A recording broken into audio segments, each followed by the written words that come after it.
ভারতে বাবরি মসজিদ ভেঙে মন্দির বানানো হয়েছে।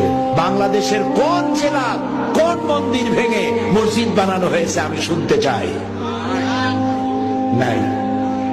আমার দেশে পূজার মণ্ডপ আর মসজিদ পাশাপাশি হয়।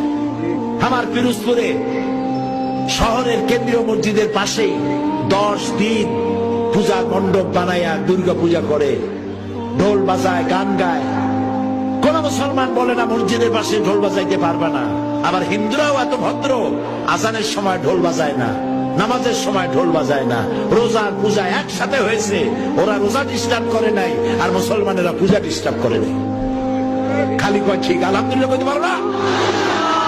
এ হচ্ছে সেই দেশ যেখানে সাম্প্রদায়িক সম্প্রীতি সব থেকে সমুজ্জ্বল। বাংলাদেশ বিগত 1000 বছরের সাম্প্রদায়িক সম্প্রীতির উজ্জ্বল দৃষ্টান্ত স্থাপন করেছে, দুনিয়া কোথাও নাই।